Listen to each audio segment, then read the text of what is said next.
Hi, this is my audience, my other roommate this time. The other two are at work and at home. Okay.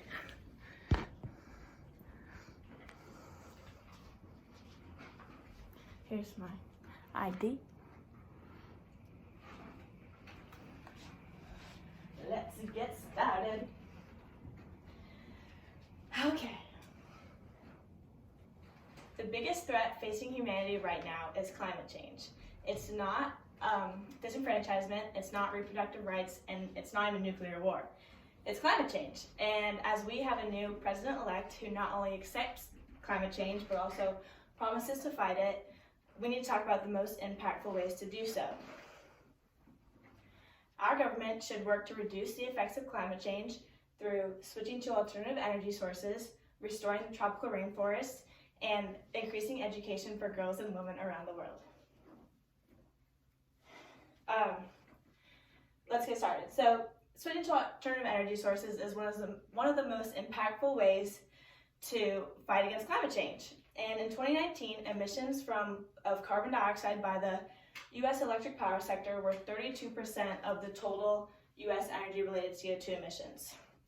The Union of Concerned Scientists is a group of scientists and engineers who implement and discover ways to fight our planet's environmental problems. And according to them, they say that natural gas and coal release between 0.6 and 3.6 pounds of CO2 equivalent per kilowatt hour. In contrast, renewable energy sources release little to no carbon emissions, according to the International Panel on Climate Change. And we can look at the numbers for those as well. Wind, solar, geothermal, and hydroelectricity produce between 0.02 and 0.5 pounds of CO2 equivalent per kilowatt hour. And if we look at Battle Creek, Michigan, we can see this renewable energy in action. The town has a town hall and a neighboring police department that is 40% powered by a renewable energy source. This source being a wood chip fueled steam boiler that turns a turbine and that produces 2 milliwatts of electricity. By making this transition, the town has been able to save $271,535 annually and inhibits 2.1 million pounds of CO2 from entering the atmosphere per year as well. So the American government should switch to alternative energy sources because as we can see by Battle Creek, Michigan, if all towns were to make the transition to go green, we would be able to save indescribable amounts of carbon from going to the atmosphere and save money. The next way to fight against the climate crisis is through restoring tropical rainforests. Tropical rainforests are essential for combating carbon dioxide in the atmosphere because they are carbon sinks. And a carbon sink is something that absorbs and stores more carbon than it emits. However, Frank McDonald, a writer for the Irish Times, says that since 1980, the global forest has been reduced by 2.2 million square kilometers and has contributed 22 to 49% of carbon dioxide rise due to deforestation.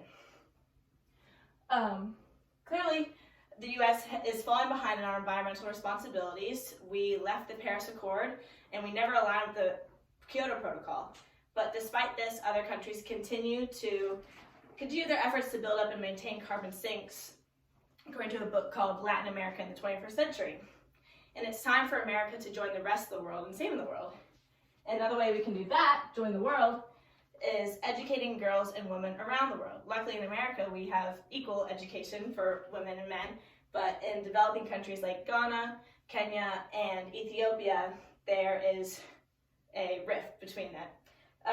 So according to data from demographic and health surveys, in those countries, there's a negative correlation between levels of female education and total fertility rate in a population. So girls with a high school education have a total fertility rate of 1 to 3, this meaning they have 1 to 3 kids in their lifetime, and girls with no education have a total fertility rate of 6.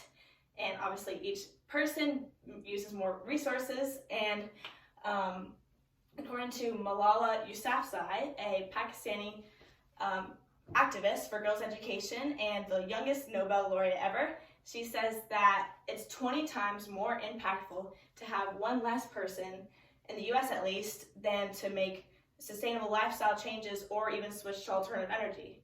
So educating girls looks like it's more impactful than switching to alternative energy, which I talked about earlier. However, people may say that it's too late. Critics argue that the Earth is locked in an irreversible course of climatic disruption from the buildup of greenhouse gases in the atmosphere. But as we can see from when the government stopped the production of chlorofluorocarbons, the ozone layer was able to heal itself.